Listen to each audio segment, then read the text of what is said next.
पालघरमध्ये पडणाऱ्या मुसळधार पावसाचा पश्चिम रेल्वे वाहतुकीवर परिणाम झालेला आहे। वाणगाव इथे रेल्वे ट्रॅकवर पाणी साचलेलं आहे, तर केळवेजवळ सिग्नल यंत्रणेत बिघाड झालाय आणि यामुळे लांब पल्ल्याच्या ट्रेन 20 ते 25 मिनिटे उशिराने धावतायत। आता रेल्वे ट्रॅकवरील पाणी ओसरण्यास सुरुवात झाली असल्याचं कळतंय।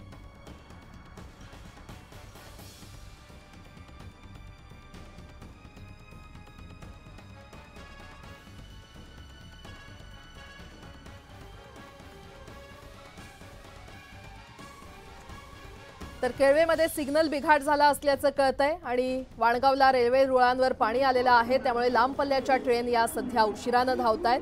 गाड्या 20 ते 25 मिनिटे उशिराने धावत असल्याचं कळतंय। पालघरमध्ये पश्चिम रेल्वेच्या वाहतुकीवर ट्रॅकवर पाणी साचल्याने परिणाम झालेला आहे। केळव्यात सिग्नल बिघाड झालेला आहे आणि त्यामुळे गाड्या 20 ते 25 मिनिटे उशिराने धावतायत।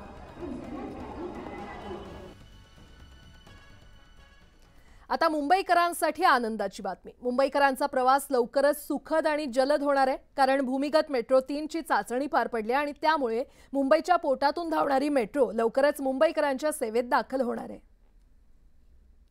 मुंबईच्या पोटातून धावणार मेट्रो, भूमिगत मेट्रो लवकरच मुंबईकरांच्या सेवेत। आरे ते बीकेसी टप्प्याची प्रतीक्षा संपणार। आरे बीकेसी मार्गावरील मेट्रो 3च्या भूमिगत मार्गावरील चाचणी पार पडली, त्यामुळे बीकेसी ते आरे असा पहिला टप्पा असणार आहे।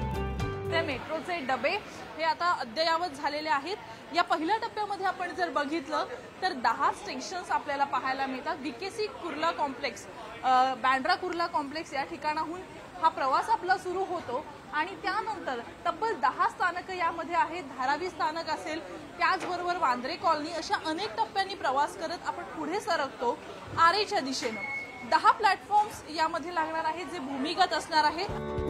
जमिनीखालून धावणाऱ्या मेट्रोची वैशिष्ट्य काय ती बघूया। कशी असेल मेट्रो 3? 12.44 किलोमीटरच्या अंतरावर 10 स्थानकं प्रस्तावित आहेत। यापैकी 9 भूमिगत स्थानकं आणि आरे ते ग्रेड स्थानक उभारण्यात आलंय। आरे ते बीकेसी पहिल्या टप्प्याकरता प्रत्येकी 6.5 मिनिटांनी मेट्रो धावणार आहे। विशेष म्हणजे मेट्रो 3 चालकाविना धावेल। ऑक्टोबरच्या पहिल्या आठवड्यात मेट्रो 3 मुंबईकरांच्या सेवेत असणार आहे। सध्या आपण QR कोड तिकीट, जी पेपर तिकीट तसंच आमच्या ॲपवरून येणारं डिजिटल तिकीट हे आपल्याला मिळेल, पण साधारण 30 ऑक्टोबर पर्यंत आपल्याला याच्यामध्ये NCMC कार्डची सुद्धा सुविधा उपलब्ध होणार आहे। मेट्रो 3 मुळे मुंबईकरांचा प्रवास अधिक वेगवान होणार आहे। नेहमी गजबजलेल्या बीकेसी मेट्रोतून मेट्रो 3 धावणार असल्याने मुंबईच्या रस्त्यावरील वाहतूक कोंडी कमी होण्यास मदत होणार आहे। सुस्मिता भदाणे पाटील, न्यूज 18 लोकमत, मुंबई।